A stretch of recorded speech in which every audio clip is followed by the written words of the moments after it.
I just wanted to give the brief introduction of Maharaj. Maharaj was born in 1959. How old is now? How old is Maharaj? 65. 65. See? 60% in India, people they are going to die now. So Maharaj is so young. So I asked Maharaj, what is the reason?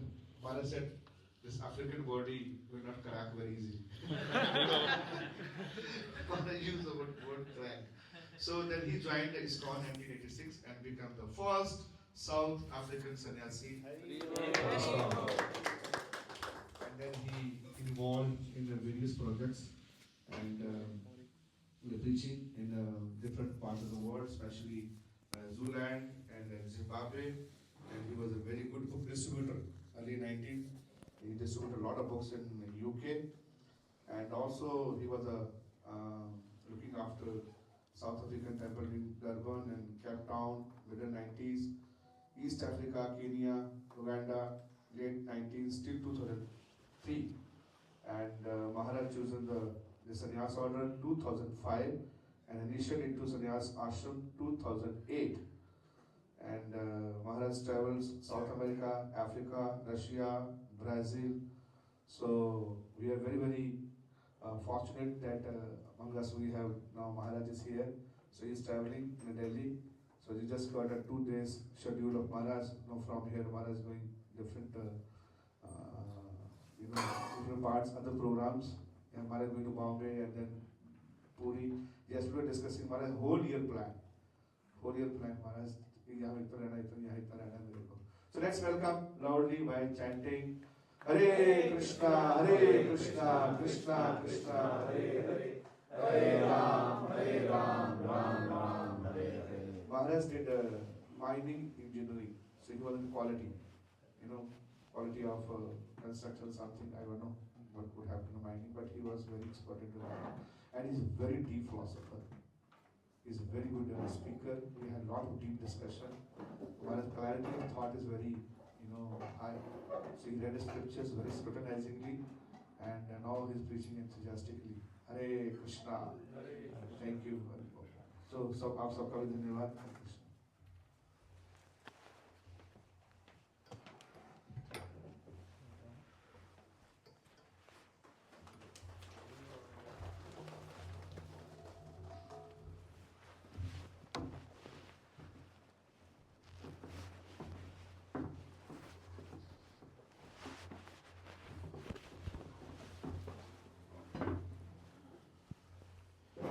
Om Gyanatimirandasya Gyananjana Shalakaya Chakshurumidam Jena Tasmai Shri Gurave Namah. Jai Shri Krishna Chaitanya Prabhu Nityananda Shri Advaita Gadada Shiva Sari Gaura Bhakta Vrinda. Hare Krishna, Krishna Krishna, Hare Hare, Hare Rama, Rama Rama, Hare Hare. Hare Krishna. So we thank all of you for allowing us to take your association today. Actually, I'm just a wanderer. This year I decided to wander around India, just taking as much association as I can, because mainly I preach in Brazil, and I go to Europe, and that kind of like takes a lot of my energy. Whereas when I come to India, I kind of like replenish my energy. I get rejuvenated by your devotion. Or in other words, where I'm working is like the desert of Bhakti. So when we come to India, which is like a forest of Bhakti, we get to pick up the Bhakti fruits and continue to distribute to other people outside of India. So that's why I came here, and instead of staying in Mayapur, Vrindavan, I decided to come to Delhi and go to other places and just take darshan of so many wonderful deities and temples and the devotees. I think for me that's more beneficial than just staying in Mayapur and yeah, and tell people I've been to India when I was just in Mayapur. So that way, to get to know what is happening in India also inspire us to emulate those activities.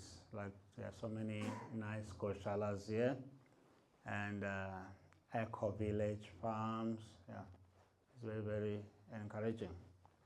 So that's the reason I have come to visit also Delhi temples, because there are so many temples that I have not seen here. So it gives me the opportunity to take good darshans. So basically, Prabhu suggested that we discuss a leader, let's say a servant leader, yeah? That was the, so that's a topic on its own which can be viewed from different angles. So when you talk about a servant leader, yeah, Bhakti Swami used to teach that. Basically, a servant leader means like what they call a shepherd leader. A shepherd leader is a style of management that was followed by Nelson Mandela. Is that you look at where your sheep can graze. You found grazing ground, you allow them to graze. So that way, a servant leader is more like someone who looks for look at the situation in terms of how he can find green pastures for the people that he is leading, and he looks in terms of how his leadership can benefit them. So there are different ways of looking at that, and depending on our situation. I'm not a manager. Actually, I just picked up management on the road.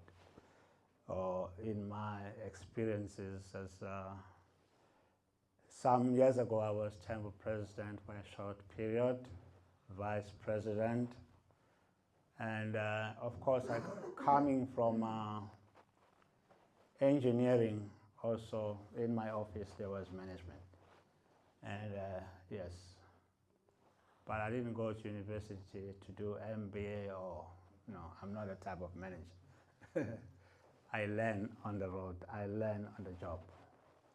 So that way, but I found something interesting online, which is based on Bhagavad Gita. I'd like to share that with you. So and then we can discuss furthermore. Because you will find that also, for example, Lord Krishna, he was a great strategist who was able to encourage and lead the 5 Pandavas against the 100 sons of Dhritarashtra. There was a lot of management that he was doing. So in that way, some managers have taken a lot of points from the Bhagavad Gita. So this article is titled 18 Business and Management Lessons from the Bhagavad Gita. I wish I had a slideshow, but I cannot put this. It needs to be arranged. Oh, you can do that? Okay. So that you can... I need that mic. Huh? I need that. You can do that.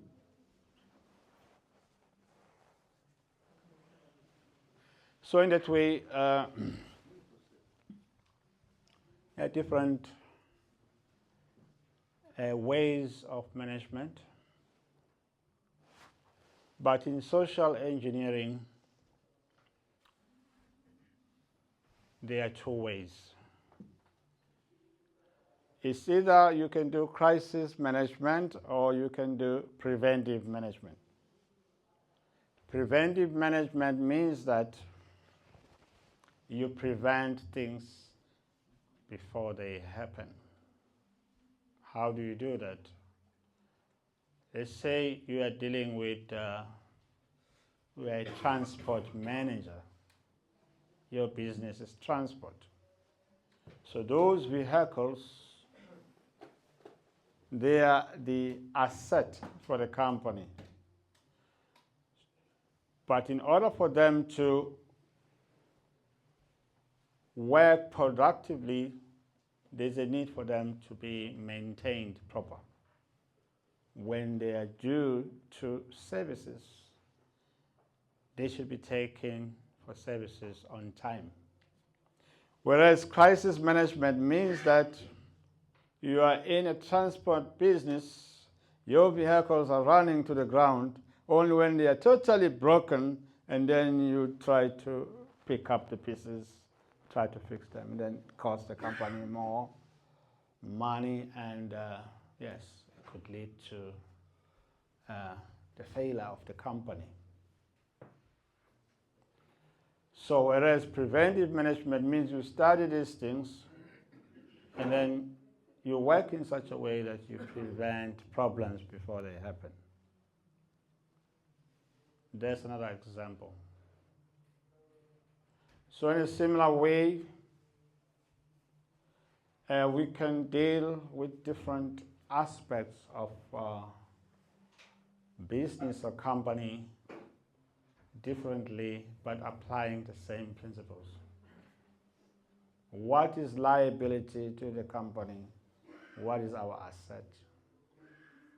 Yes. Sometimes you can just maintaining liabilities, which brings no productivity to your company or your temple.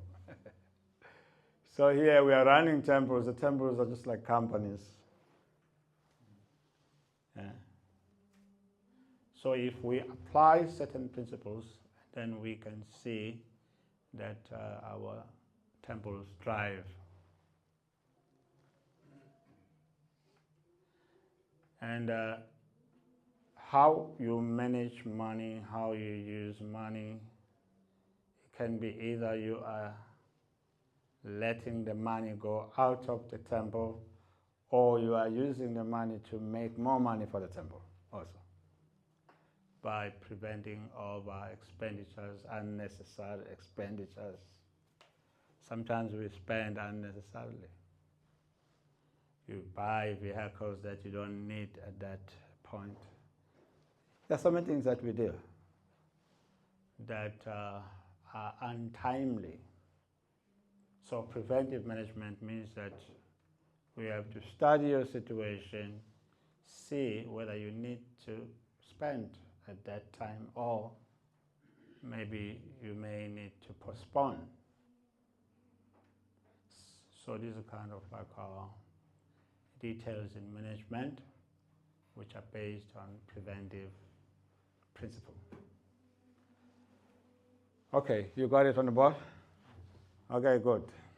I was born long, long ago. I just look young. I'm not acquainted with technology. So you guys are fortunate. You are from the technology age. We grew up in dark ages when there was only radio. Yes, no computers. Even in my office when I was working, there was only one lady who got all the work to the computer. We were doing manual work.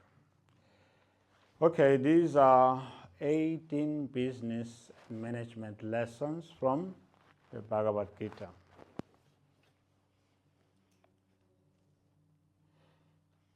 Okay, it says the Bhagavad Gita is a Hindu scripture that has been influential for many centuries. it is considered to be one of the most important texts in Indian culture. It is a dialogue between Krishna and Arjuna that takes place on the battlefield of Kurukshetra. In this conversation, Krishna reveals as the Supreme Being and provides guidance to Arjuna on how to live a meaningful and a purposeful life. Is that true? Interesting. The teachings of the Gita are vast and cover many different aspects of life. However, there are a few key business lessons that business leaders can learn from it. These lessons include karma, detachment, and dharma. Karma is the law of cause and effect. It teaches us that our actions have consequences, both good and bad.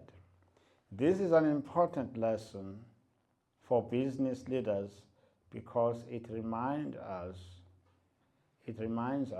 that we must be mindful of the impact of our decisions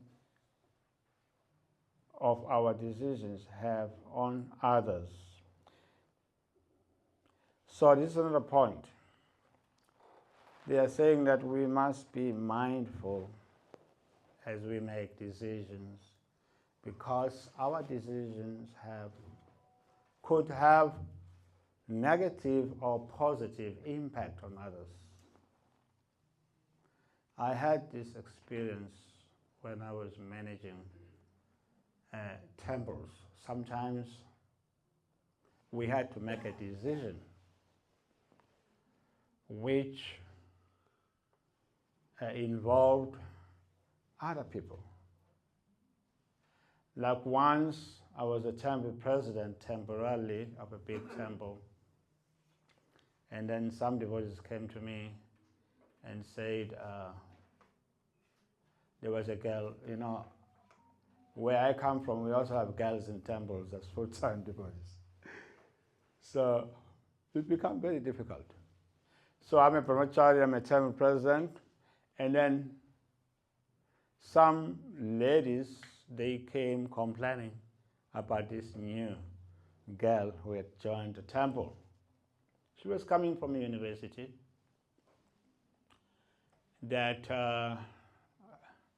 it's like she had a kind of university behavior. They felt that she was not a temple material. I said, okay, she's a new girl, let's give her 1 year. After 1 year, and then maybe we can discuss. I just postponed. And she stayed on, and I just met her in Mumbai just a few weeks ago. Now she lives in West Virginia. She's like a vice president in West Virginia, and she's part of the GBC strategic planning. Yes. So that's why I was just thinking, everyone was like saying, get her out of the temple. So that happened also during Prabhupada's time. There was one boy, he was called Peter. He used to just lie down on the passage. I think he must have been like high on drugs or something like that. And everybody's complaining that he should be kicked out of the temple. Papa said, what's wrong with you people? Can't you tolerate? And then later on he became a scholar. He just happened to know Sanskrit. And then later on his name was Kushakrata. He translated all the books of the Goswamis, including Bhakti Rasamrita Sindhu, from Sanskrit to English. So, so that way, Prabhupada was patient with many people. Yes. So in management also, sometimes we may make a decision that may affect people negatively or may affect them positively. Yeah, that's what they are talking about here. So in that way, I had this experience also when I was a manager, that some people may not understand What are our rules? Because when you get upset with someone, anger means that someone has violated your rules. But he or she may not know what are our rules. She may not even know or have intention to violate our rules. So when we allow anger to overcome us, we make ourselves obsolete or social irrelevant, because we are supposed to inspire people as leaders. Based on inspiration, people will serve and will grow. But if we kind of like become obstacles, and that will not allow the flow of mercy. We are the carriers of mercy. Like we say, His divine grace or her grace. When we are initiated, we have become her grace or His grace. We say these things, but we don't understand what it means. What does it mean to say for someone is her grace?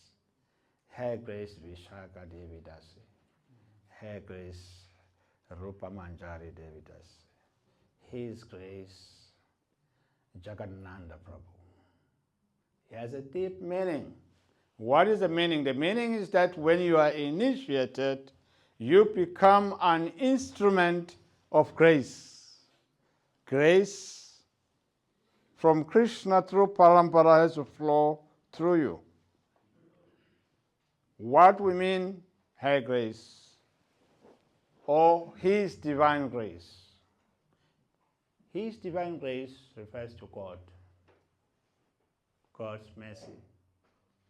But when God empowers a devotee, like a spiritual master, we call them His divine grace, because they are the carriers of that grace from the Lord.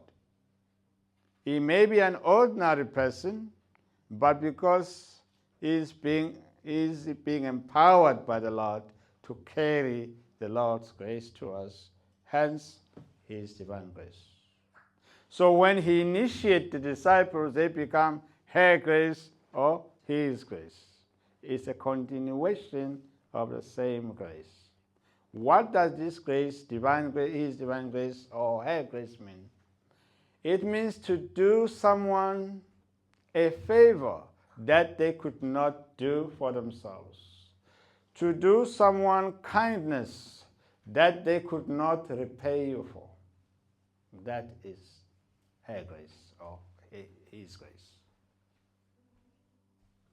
So in that way, that is our position, is to carry this grace. That's why we are called her grace or His grace. Or His divine grace if you are a spiritual master. It means you are the carrier of that grace from God. Prabhupada gave an example of a postman who carries letters to their destination. Sometimes those letters can contain a lot of money, maybe 1 lakh. So he's not making you rich, he's just bringing the 1 lakh of rupee maybe from your father. He just has to be bona fide. If he's bona fide, he can make you rich by bringing you what is being sent by your father. So the devotee is supposed to be like it. He is a mercy carrier, conveyor of mercy from His divine grace. So that is our position. So that applies also in leadership. We can gracefully lead people. We are supposed to be inspirational, and that takes a lot of humility. Like if you study Prabhupada, Prabhupada in America, he did so many things. Prabhupada could have easily stayed with people who were successful in America who came from India. There were a few of them. But where did he stay? He stayed in the Bowery with those hippies, with those crazy hippies, those crazy youths. And they didn't take Prabhupada seriously. He would cook, they would come, eat, and go. After that, he will clean the whole thing himself. Later on, some of them, they kind of like, you know, they started seeing that, oh, this old man needs help. Sometimes Prabhupada will be in a queue with them, going for the shower. Yes. Because this is America. Everyone is equal. There is no old man or young man. It's democracy. It's not like in India. Yeah.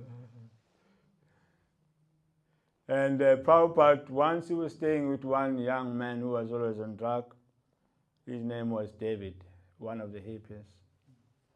And Prabhupada said to him, after using shower, don't leave soap on the floor because I may fall and get hurt. I'm an old man. And he started looking at Prabhupada with like, you know, anaconda's eyes. You know, it's like, what are you saying? Huh? What are you trying to say? You know, it's like wanting to beat Prabhupada. And then Prabhupada said, this guy is upset with me. And he called Mukunda. And Mukunda came and took Prabhupada out of that place to his place temporarily, and then found him the famous storefront in New York, which is now still ISKCON property. Yeah, so Prabhupada, he had to manage them by just tolerating them and try to inspire them. Okay.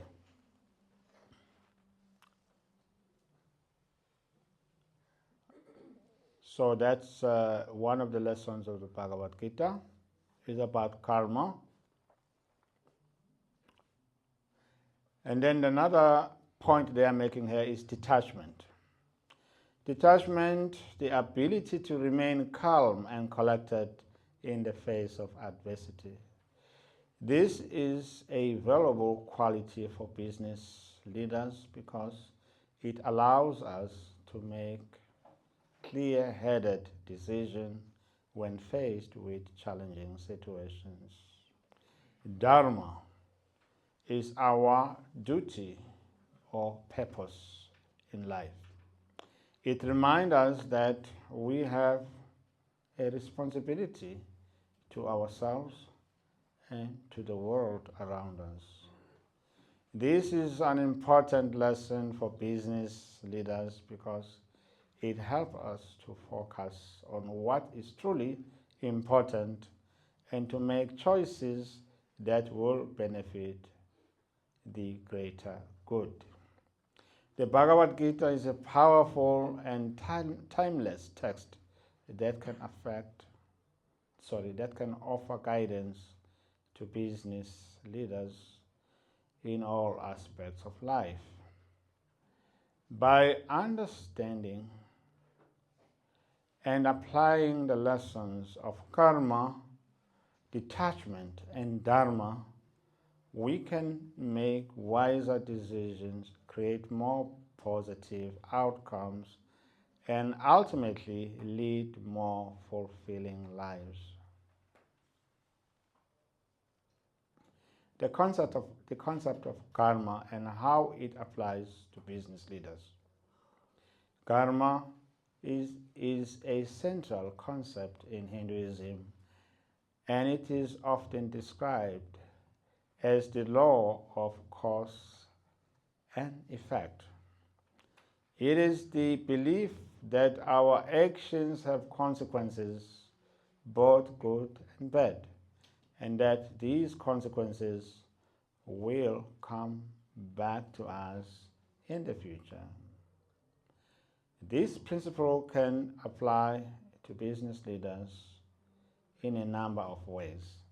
For example, if a business leader is honest and hardworking, they can expect their business to be successful. On the other hand, if a business leader is dishonest or lazy, they can expect their business to suffer. This idea of cause and effect can also be applied to the way we treat others. If we treat others well, they will likely treat us well in turn. However, if we treat others poorly, we can expect to be treated poorly in return. Business leaders should always keep this in mind when dealing with employees, customers, and other business partners. This is what is called the law of reciprocity.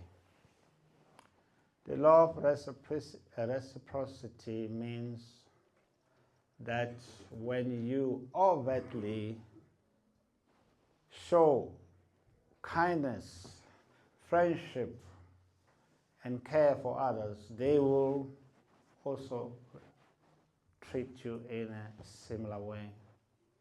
In other words, if you are kind to others, you will get kindness in return. This is the law of reciprocity. It's just like dogs, even animals. If you give them food, you pat them, they will trust you. How you treat them, if you are always threatening, when they see you, they want to run. That happens also with children. That if you are friendly, warm to them, they will trust you, they will be willing to cooperate. But if you are always harsh, they will always distance themselves.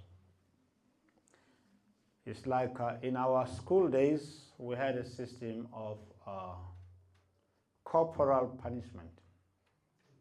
We had that in India. Corporal punishment means hitting children with a stick to get ignorance out of their minds. So our teachers had sticks to get us on the rails.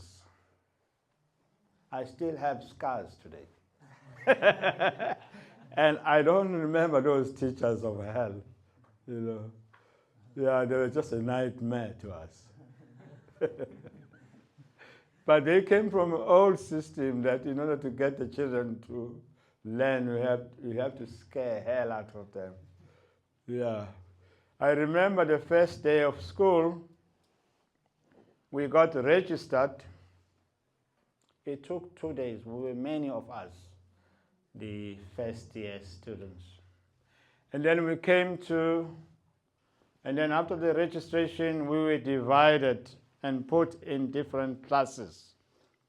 So first time for us, we come to the place called classroom, and there are some strange people called teachers.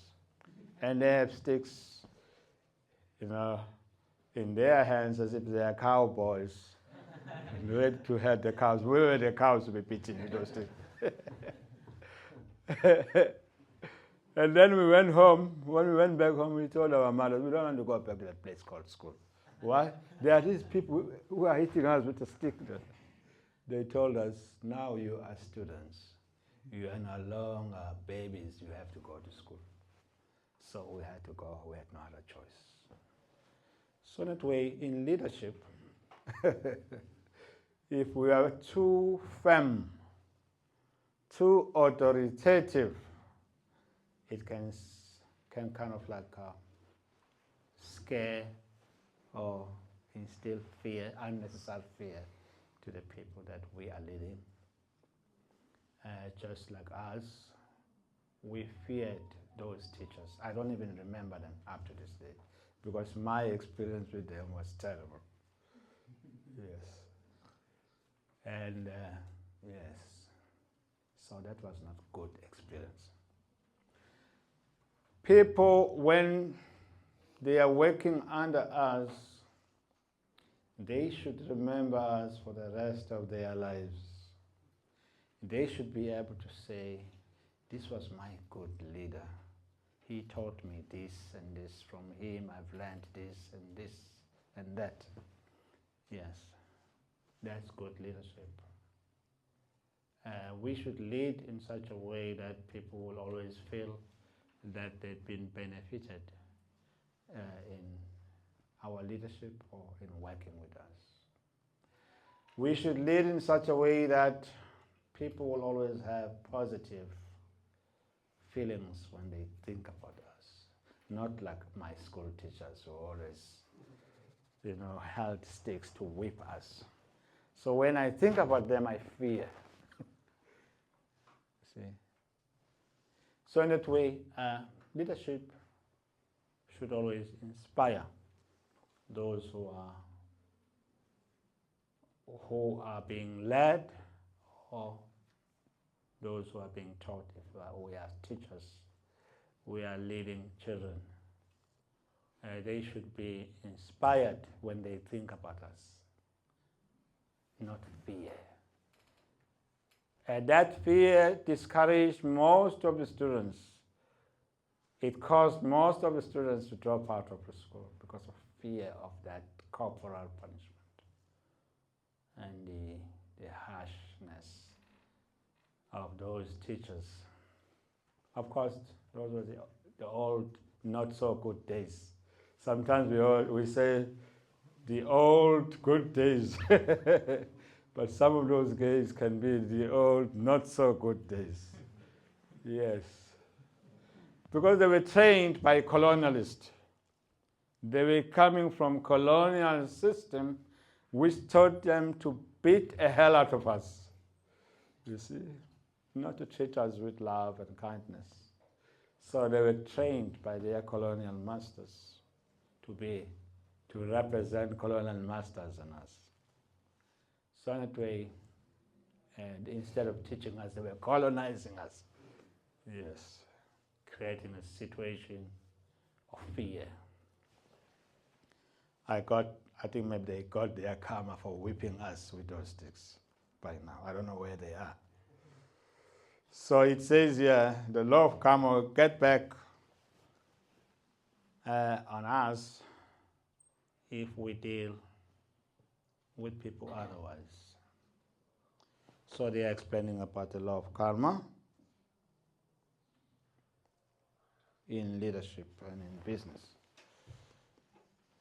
Okay, are you all okay with these principles? Okay, as I was saying before. Question be taken a bit tomorrow after the class. Yes, we can take questions. We can take questions. Other ways wrong, Maharaj, like we see the people ask question, those who are not pious, those who are very passionate, they are successful. And those who are sinful, they are successful. Those who are honest, they are so successful. Those who are passionate, Courageous, sinful, sinful people, yes. Demonic in nature. So they jump and they crack everything, and those who are honest, they remain behind. So It's true. There are so many criminals who make billions and billions selling drugs and dealing in black market. That's another way of being successful. But the success of a criminal is short-lived because he's always on the look for the police or the arm of law. It's just a matter of time before they catch up with him. We see so many people who deal in many devious ways. They get caught, and then the government put them in jail. I saw when I was, anyway. Yeah, even in India I saw, because everything is in multimedia. There's someone who's very famous. He was just explaining how he makes money. But the way he was making money is not in line with the law. They put him in jail. Yeah, so some of his supporters now are complaining, why is put in jail, release him, but actually, yeah, externally he seems like a celebrity, but behind the doors he has some ways of making money that are kind of like not really in line with the government system, and the government just put him in jail. Yes. But there also, Maharaj, they give money in a jail to they bribe big politicians. Yes. Come out, Maharaj, and they started. So corrupt people may be successful, but their success is crime. It's different. They are successful, but when the government catches up with them, and that become a problem. So when we do things nicely, it becomes beneficial to all people for a long time. Yes. Otherwise, you can build an empire based on false money. So when you are caught, and then the whole empire is finished. So that kind of success is not encouraged. It's success, but it's short-lived. Because it's not based on good punya. What goes around, come around. So someone may be successful now, but if his success is not according to the law of the country or according to the law of Dharma, and then this karma will catch up with him after some time. We see so many empires, the British Empire. They used to say the sun never sets in the British Empire, but the sun doesn't rise in London now in winter. Yes, that karma has come back.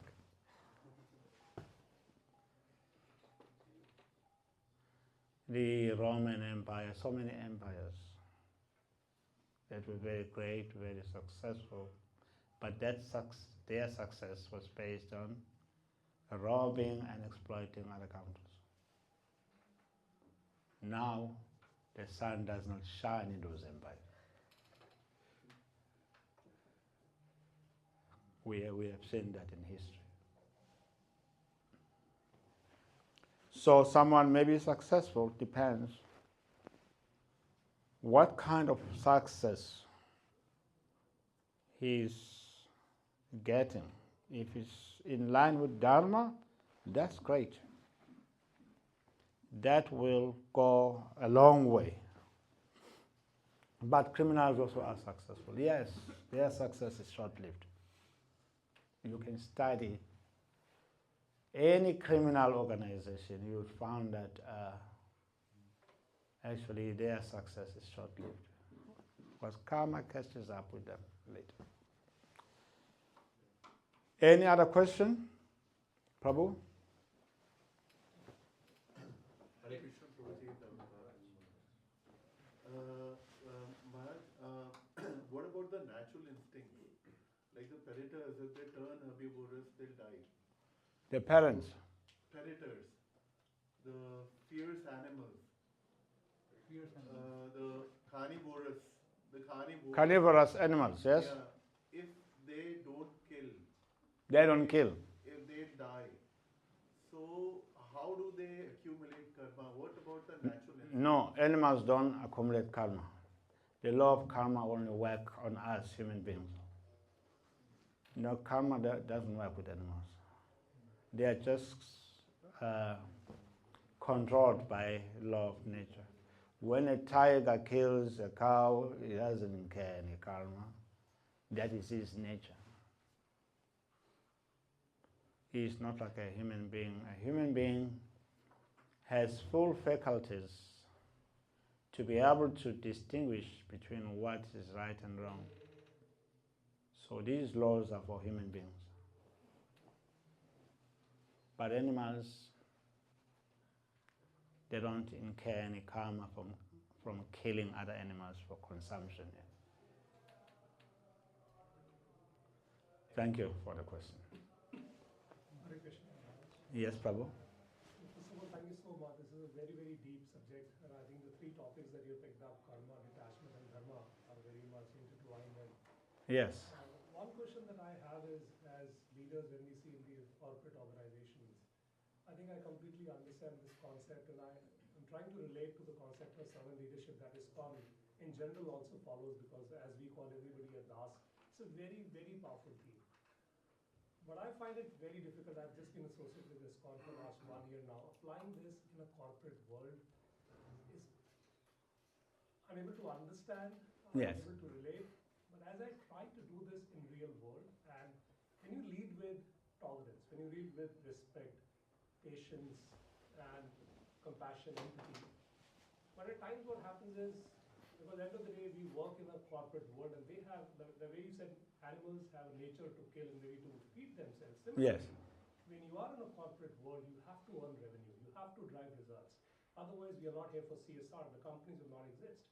Yes. In general, people, when you, again, I'm not talking about a general population, but once you do everything, when you lead with these moral great values, but despite that, if there is a group of people, you are not able to drive results. And the concept of you carry a stick and a carrot and a stick at the same time.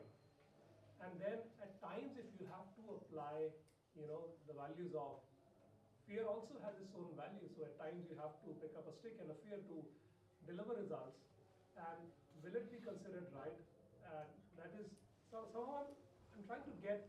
How do you balance? Internally, I feel I know I'm not doing the right thing. I do not want to behave in that manner, but somehow because the deadlines as what is driven from the top, otherwise nobody survives. Yes. We have seen leaders, if there's too much of compassion, passion, but then those leaders are out of the system itself. So how do you draw that fine balance that you're able to take it for a longer term, you're able to make it work for everyone? Because while you may be one fish in the entire thing, so somehow I don't know if I'm able to convey my point, but drawing the fine balance in the real corporate jungle or a world at times becomes difficult. Yes, I agree with you. Basically, out there is a dog eating dog. Certain spiritual principles may not be applicable in certain working situations because we are dealing with, you could say, amalgamation of different characters. And these characters, they may have their own religious principles and so many other principles that they uphold. Basically, in corporate world, you get paid, and this is what we want you to do. You get a target. Where I was working, we always had a target. As an engineer, we have to reach this target. If once or twice you didn't reach the target, you were demoted to being just a laborer in the department. Now I understand that, yeah. So there, certain principles may not work in certain situations. But generally, the idea is that depends now on what company we are running. If you are in a situation where your company is meant to produce leaders, or your company is more like producing the people who will serve the community, or your company is directly dealing with serving the community, and then you may need these principles. But in a company where the production is ugra karma, and then that doesn't work. Because there it's like, okay, we have employed you, we are giving you so much money, this is the target. We have to come up with this target. There are companies like that, like mining where I was working. Yeah, they will say, you must have produced so much gold per month. Yes. And then we have to reach that target. So there, these principles may not work. Because once you show too much kindness to certain people, and then they will use that as an excuse to be lazy, and then the production goes on. Yes. So in ignorance, you need a stick. People are ignorant, like cows. They don't understand philosophy. You need a stick, and then they will understand that you want work to be done. So sometimes there are these principles in certain situations, they may not be applicable. I understand. It's like where there is predominance of ignorance. Good words are mistaken for weakness. Exactly. Yes. But when you come with a stick, yes, they get the message. Anyway, I'm not encouraging you to use the stick. I'm just giving you an example. It's like at our ISKCON farm in Nairobi. When I go there, I travel around, and I spend 2 months in Nairobi. So I was there when we first had 6 cows when we opened the farm in 2018. So most of those cows and bulls are born there. They know me when they are babies. Even after 1 year, they remember me. So this year I went there with one boy. He said, how is it that they are coming to you, they are smelling you, they are greeting you?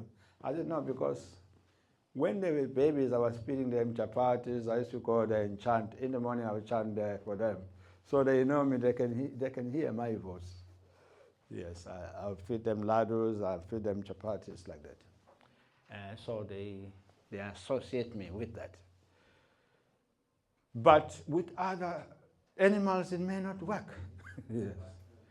You can't do that with a tiger. Yes. Cows are naturally like that. They are sattvic animals. So they can reciprocate with good treatment. But if you try that with lions and tigers, it may not work if they are wild animals. Yeah. So in that way, certain principles may not apply to certain situations where people are just too tamasic. But as a general principle, we should try to work towards uplifting others with our managerial abilities. Yes. In other words,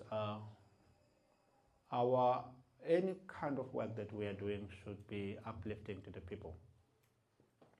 If we are managers, we should produce managers. Yes. If you are a sannyas, you should be able to produce sannyas. Sannyasis amongst the people that are working with you.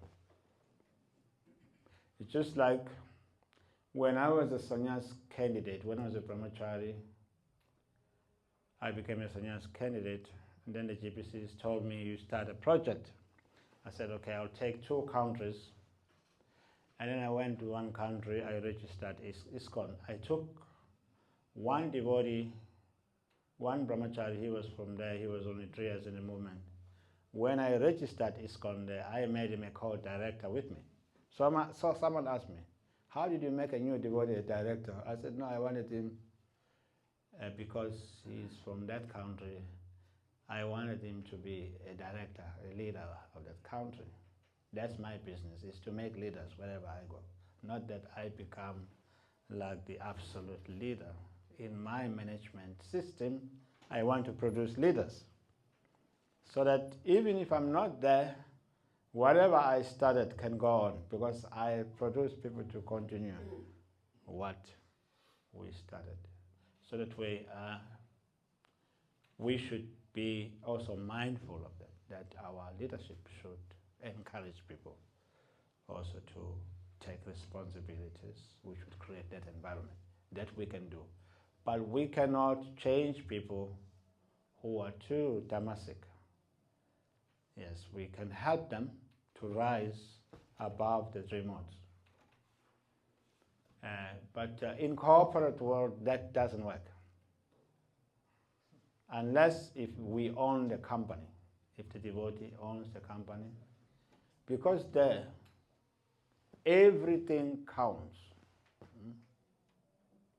Their liabilities, their assets. You can't create liabilities, and the company will not thrive. Yes, because the goal is cash flow. Yes. So you can't create liabilities in corporate world. It works differently. But we are devotees. Basically, what we are trying to do is to develop certain skills and ways of management to manage the International Society for Krishna Consciousness, and companies that are connected with ISKCON, like Govindas and some other businesses that are under our society. And of course, we have big schools.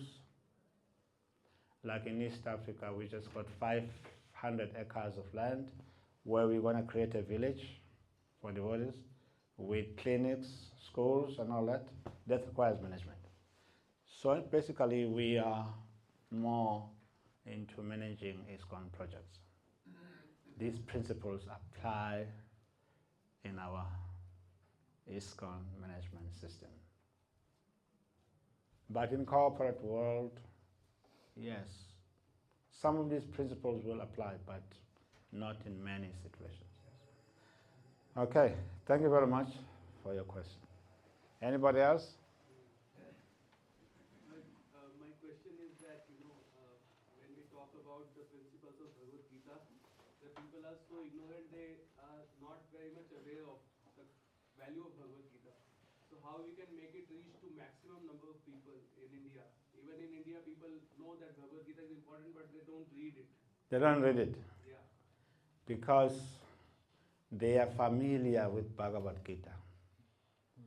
There was a story in Puri. One Brahmin, he lived next to Jagannath Mandir. He was thinking, Jagannath is my neighbor.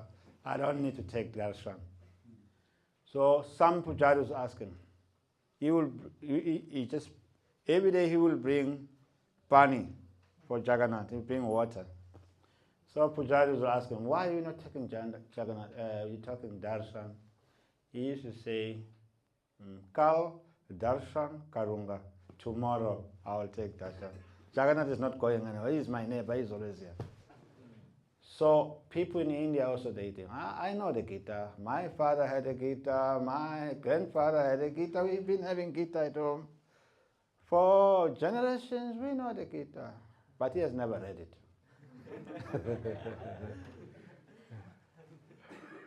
So he's thinking, the Gita is part of our culture. Yes. So that's a problem. But some people do read. Your question is how we can make these teachings available because people are not eager to read. I think we can look into presenting the Gita also through multimedia for the youth. We can present topics like this also in the media for a younger generation. They don't read hard books like us. Younger people don't like hard books. They read soft books. So we can promote soft books also. That will help.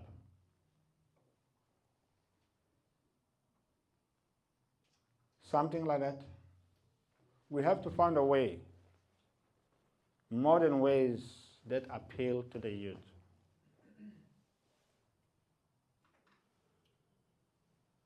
It's like I teach japa meditation to university students.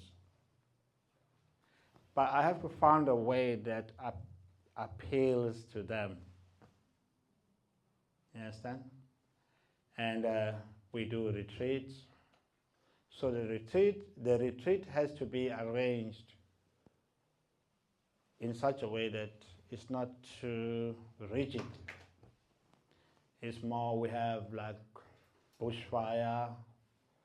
Sometimes we have kirtan around the fire. They like that. Make it more modern. Because preaching is communications. Communications are based on three things: understanding people's areas of needs, areas of interest, and concerns. What concerns the youth nowadays? What sets them up? Otherwise, if you approach youth just as you would approach people of my age, it may not work. So we have to modernize Bhagavad Gita by using this soft Bhagavad Gita on internet and kind of like put it into a capsule so that the students, they will swallow it nicely. It's just like children. If you give medicine, you add honey or add jaggery, so they don't taste the bitter of the medicine. All the medicines for kids are sweeter than our normal medicine. So youth, they need another approach. So that's how we will popularize Bhagavad Gita in India, by making it available to the younger generation, but more in a modern way. Is that okay? Yes. I. You said something about communication. Need, concern, and what was the third meaning? Communications means that we have to understand the needs of the people, and then we understand their concerns and areas of interest. Yes. Otherwise, we'll be talking to people or trying to present something, but they may not connect with it because they don't see it fitting into what they need in life. For example, I was a book distributor in Birmingham, in England, some years ago. In Birmingham, there are so many places. There's Solihull, Sutton Coldfield,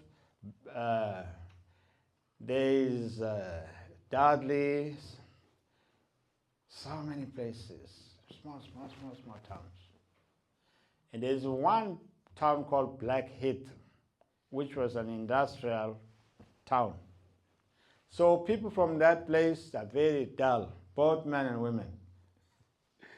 So when you approach them with the book, they'll say, I don't read. They keep on walking. They don't even look at you.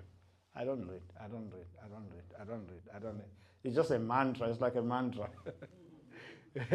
So when I went there, I was thinking, how am I going to talk to these people? No, I don't read. They just have one mantra, all of them. I don't read, I don't read, I don't read.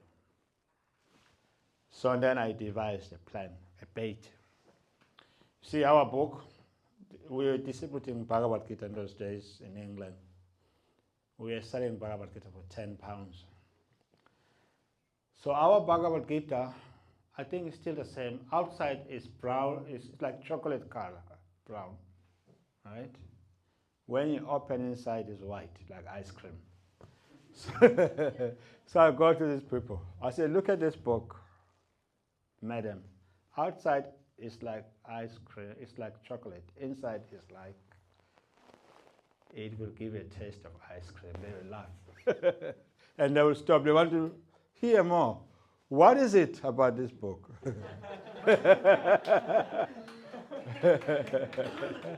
And then I'll open chapter 6, verse number 6, where it explains how when the mind is under our control, it becomes like our friend.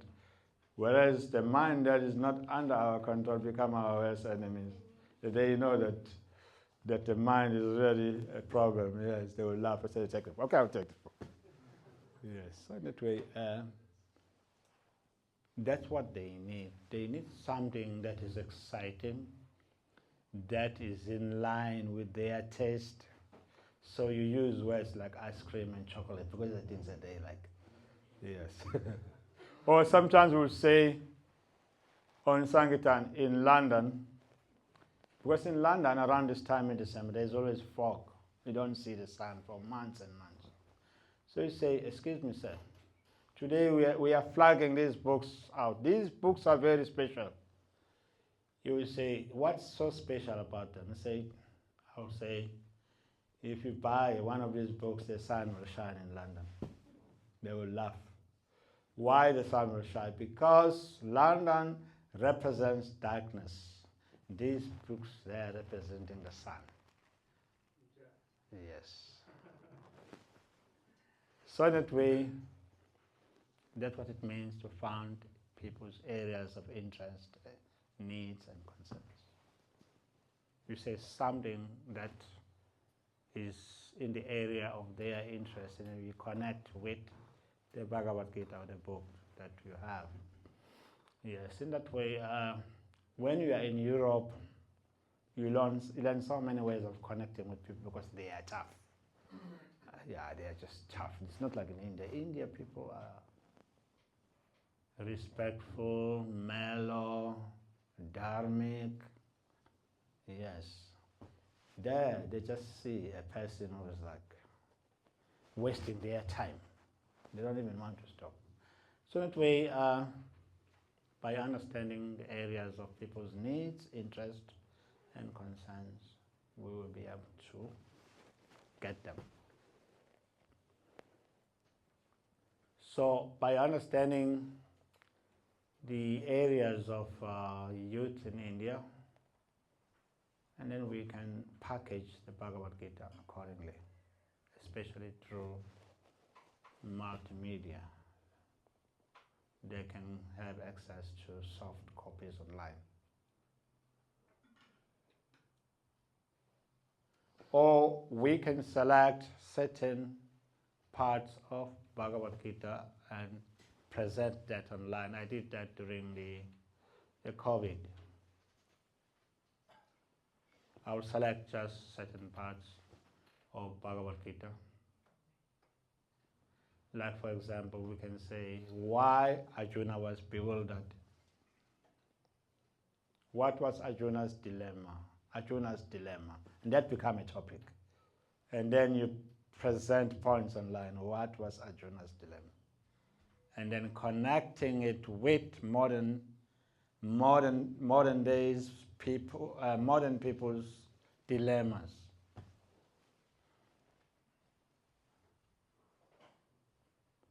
Or you can say, what is karma? How does karma work?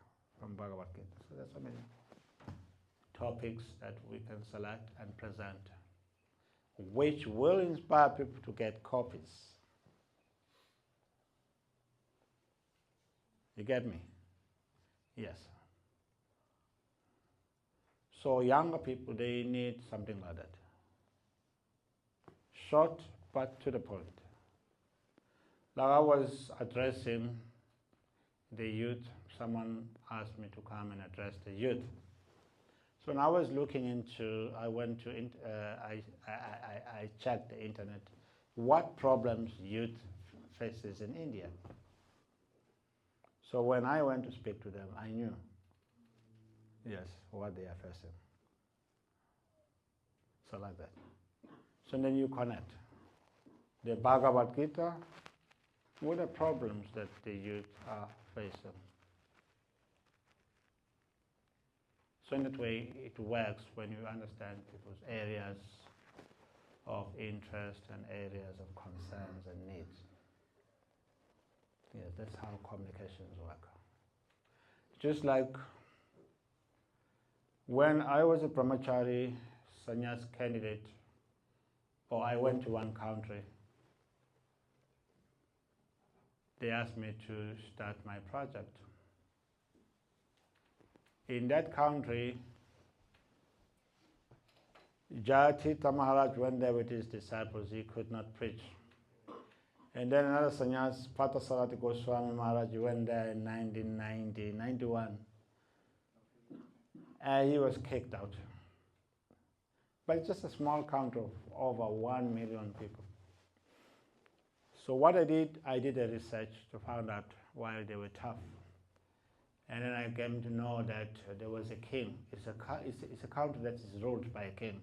He is an absolute monarchy. So one king became a Christian, and then he declared that country a Christian country. And he has all these Christian leaders in his government. They are in parliament. So if you want to preach another religion, they are the ones that authorizes you. Of course, they will not authorize you. And then we went there. After knowing that, I didn't go on the street. I decided to organize media, radio, TV, to explain who we are. And then we were doing interviews. And, these people, all these people who are doing interviews, they are also Christians, but they're not telling us. So what they did, they took us out of the studio. They interviewed us outside. They were taking photos of our speakers, how our tilak. In other words, they wanted to tell the people that here they come, the prophets of doom. You can tell they have a marking on the face, on their faces. And then we were staying in one guest house there. In the evening, we watched the news. We did interview around 2:30. In the afternoon, we were in the first news, 6 o'clock news. They were saying, some few young men have come to Swaziland with some religion that we don't know. This is how they look like. But actually, people liked us. And the next morning, and when we were going back to Johannesburg, we were speeding. One cop stopped us. He looked at us and said, "We are the guys that I saw on TV yesterday." We said, "Yes." He said, "Your philosophy is very good. Give me your books." And then we gave him the books. So that way, they were trying to be negative. So then when we were trying to register ISKCON with one lawyer. He is also a Christian. And the people working in his office, they are all Christians. They want to take our money and don't give us any certificate. So we were waiting. There was nothing happening. And then we met someone, and then we met the minister of registration. He told us the Christians want to keep this country a Christian country, but as a government, we want to change and allow everyone to be able to worship when they come to this country. And then we got the certificate from the minister himself. So by learning communications, you can break through any barrier. Yes, this is the point. I've been there. And so many funny people who don't like us, who think that we are weird, we are devil worshippers, we are this or that. In India, it's very good. But outside of India, yes, you have to be very smart to outsmart them. Okay. Thank you so much for such nice reply. Actually, just to encourage, because people are now mostly on online mode. They like to read on phones and laptops. So the Rasikesha Prabhu has designed an online Gita contest. Yes. So that people can read online and give their contest online. Yes. So that's how somehow they will get engaged into reading Bhagavad Gita. Yes, that's very good. So thank you so much for giving your blessings on the same idea. Thank you. Okay, we've been here for 1 hour. How long are we supposed to be here for? In India, I believe India is timeless.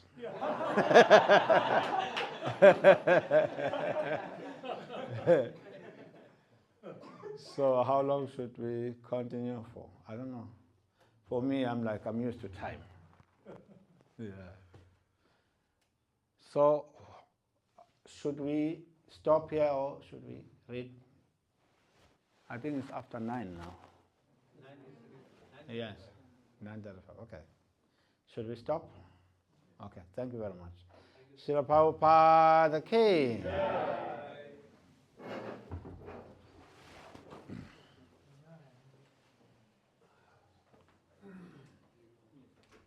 Actually, Prabhuji has to do some announcement, Maharaj. Prabhuji, yes. So he's coming. It's coming. Okay, Prabhuji has requested that we stay here. He wants to do announcements. You can continue in the meantime, Maharaj.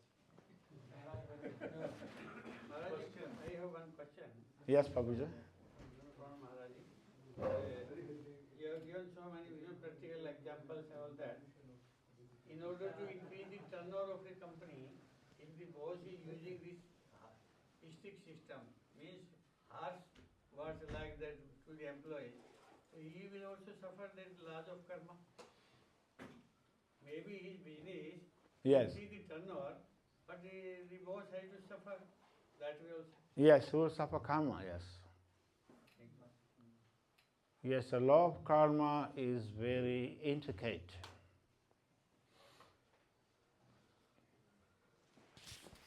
Up to you, Prabhu. We were waiting for you to make announcements.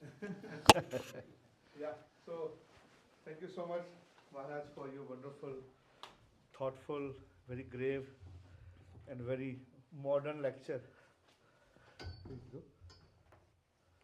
So, कैसा लगा आप लोगों को?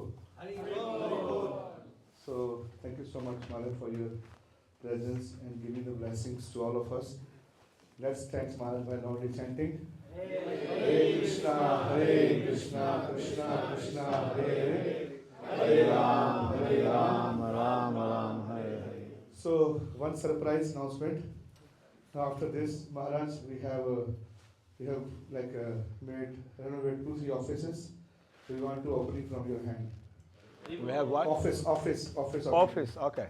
Haribol. Haribol. So, yeah.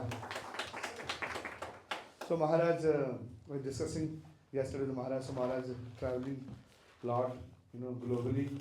So Maharaj said that, Maharaj, how you manage? So Maharaj, I don't have disciples. So I'm just like a brahmachari only, like you only. So I don't have disciples. So I try to manage somehow other by Krishna's plan, blessings. So I request you, all of you, if you wanted to, contribute, donate something for Maharaj's travel, for preaching. So you can contact our Kurukshetra Prabhu, or you can contribute physically, electronically, loudly, whatever you want to do.